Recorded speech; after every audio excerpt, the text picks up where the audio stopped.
Breaking news చూస్తున్నాం. జగిత్యాల జిల్లాలో దొంగ బాబా పాపం పండింది. బాబా బండారాన్ని ఐ న్యూస్ బయటపెట్టడంతో పోలీసులు చర్యలకు సిద్ధమవుతున్నారు. ఇక ఇప్పటికే బురుడి బాబా కేసు నమోదు చేసిన పోలీసులు దొంగ బాబా కోసం గాలిస్తున్నారు. ఇబ్రహీంపట్నం మండలం బర్తిపూర్ గ్రామంలో దేవుడి అవతారమెత్తిన ఆటో డ్రైవర్ మోహన్ మహిళలకు సంతాన ప్రాప్తి కలుగుతుందని నమ్మించి మహిళలను ట్రాప్ చేస్తున్నాడు. అంతేకాకుండా వారి నుంచి డబ్బులు వసూలు చేయడం వంటి ఆగడాలకు కూడా పాల్పడతాడు. అయితే దీంతో దొంగ బాబా ఆగడాలను ఆధారాలతో వెలుగులోకి తెచ్చింది ఐ న్యూస్. కాగా ఐ న్యూస్ వరుస కథనాలకు స్పందించి బాధితులు ముందుకొచ్చారు. ఓ బాధితురాలు ఇచ్చిన ఫిర్యాదుతో మెట్పల్లి పోలీసులు కేసు నమోదు చేశారు. మోహన్ బాబా ఆగడాలపై విచారణ చేపడుతున్నారు.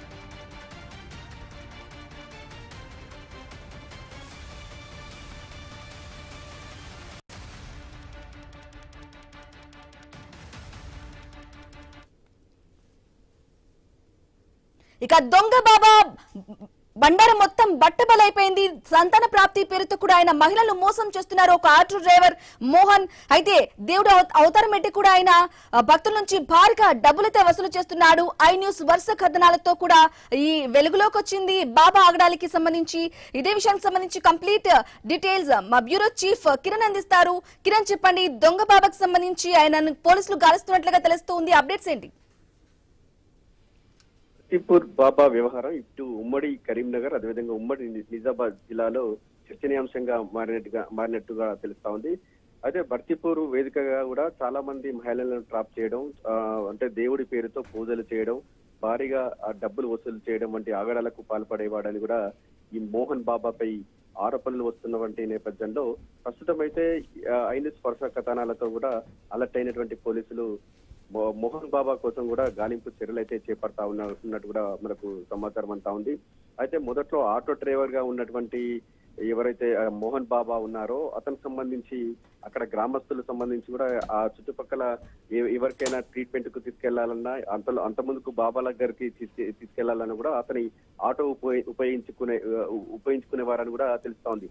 అలా భక్తులను తీసుకువెళ్లేటువంటి క్రమంలో అక్కడ బాబాలకు సంబంధించిన క్షుద్ర విద్యలను గమనించినటువంటి మోహన్ బాబా ఇతను కూడా బాబా కూడా తెలుస్తా ఉంది. ఎందుకంటే కేవలం ఒక నిమ్మకాయ లేదంటే ఒక తాయితుని పెట్టుబడిగా పెట్టి లక్షలు వసూలు చేస్తున్నటువంటి వ్యవహారాన్ని క్షుణ్ణంగా గమనించినటువంటి మోహన్ బాబా తాను కూడా బాబా అవతారం ఎత్తే ఈ విధంగా లక్షలు కోట్లు సంపాదించాలనేటువంటి ఒక దురుద్దేశంతోనే బాబా అవతారం ఎత్తినట్టు కూడా తెలుస్తా ఉంది. అతని స్నేహితులను అనుచరులుగా నియమించుకొని తనలో రాత్రికి రాత్రే శివుడు ఆవహించి ఉన్నాడని, తనలో మంత్రశక్తులు ఉన్నాయని కూడా ప్రచారం చేసుకున్న ఇదంతా నిజమే నమ్మినటువంటి కొంతమంది భక్తులు అతని ట్రాప్ లో పడ్డట్టుగా తెలుస్తా ఉంది.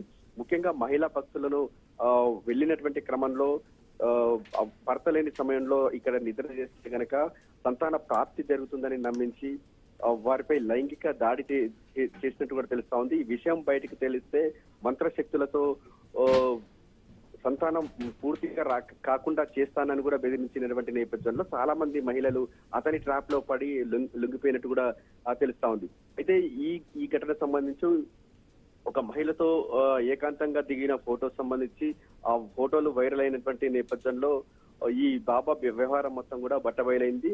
అయితే ఇలా చాలా మంది మహిళలను ట్రాప్ చేయడం, ఏకాంతంగా ఫోటోలు తీయడం, అదేవిధంగా వారిని బెదిరించడం వంటి ఘటనలకు పాల్పడేవాడని కూడా తెలుస్తా ఉంది. ప్రస్తుతం అయితే బాబా వ్యవహారాన్ని మొత్తం కూడా ఐన్యూస్ బట్టబలి చేసినటువంటి నేపథ్యంలో అతన్ని శిక్షించాలంటూ కూడా మహిళా సంఘాలు అదేవిధంగా ప్రజా సంఘాలు కూడా పెద్ద ఎత్తున డిమాండ్ అయితే వ్యక్తం చేస్తా ఉన్నాయి. ప్రస్తుతం అయితే ఒక బాధితురాలి ఫిర్యాదుతో కేసు నమోదు చేసుకుంటే మెట్పల్లి పోలీసులు అతని కోసం గాలిస్తున్నట్టు కూడా తెలుస్తా ఉంది.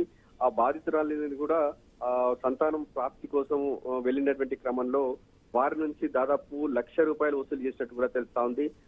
అంటే ఎంతకు అతను ఇచ్చినటువంటి నిమ్మకాయ ఏదో తాయిత్తు కట్టాడు, అయినప్పటికీ కూడా సంతానం కలగనే నేపథ్యంలో కూడా అప్పటికే ఐన్యూస్ వరుస కథనాల నేపథ్యంలో తాను కూడా మోసపోయానని మోసపోయానని కూడా పోలీస్ స్టేషన్ లో ఫిర్యాదు చేయడం జరిగింది. ప్రస్తుతం అయితే ఒక బాధితురాలు ఇచ్చిన ఫిర్యాదుతో కేసు నమోదు చేసినట్టు కూడా తెలుస్తోంది.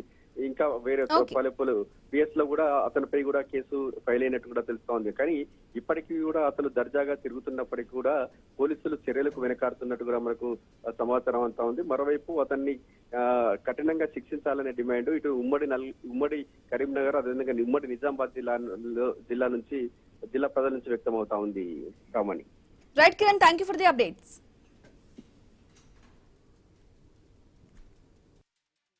పోలీస్ స్టేషన్ లిమిట్స్ లో జంగిటి భార్గవి అనే మహిళ 26 ఇయర్స్ ఉంటాయి.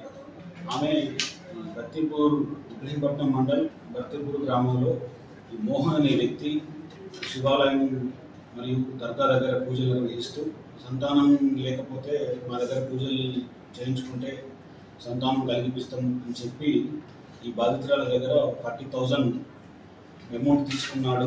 కాబట్టి మాకు ఎలాంటి పిల్లలు జరగలేదు కాబట్టి పూజల పేరుతోటి మమ్మల్ని నమ్మించి మోసం చేసి మా దగ్గర ఒక 40,000 తీసుకున్నాడు అని చెప్పేసి కంప్లైంట్ ఇవ్వడం జరిగింది. దాని మీద కేసు నమోదు చేసి దాన్ని ఫర్దర్ ఇన్వెస్టిగేషన్ చేస్తున్నాను. దొంగ బాబాల భాగవతం బయట పెట్టడానికి మీరు ముందుకు వచ్చినందుకు హై న్యూస్ వారికి ధన్యవాదములు.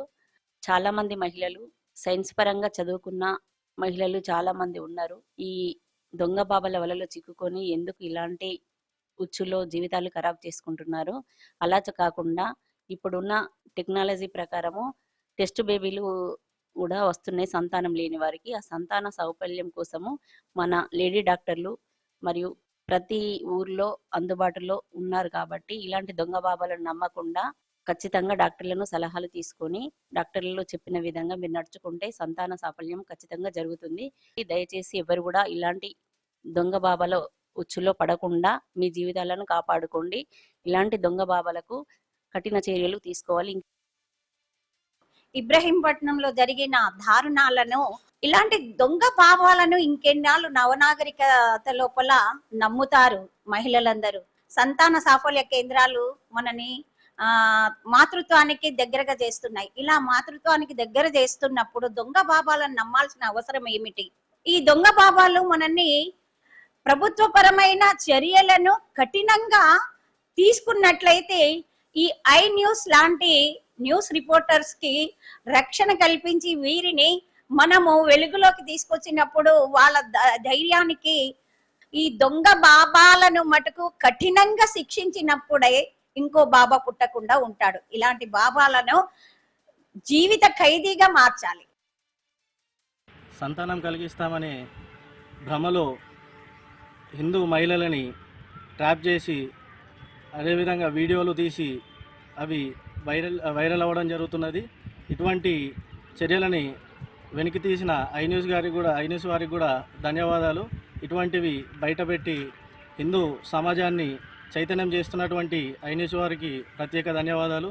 ఇటువంటి దొంగ బాబాల పైన ఖచ్చితంగా చర్యలు తీసుకోవాలని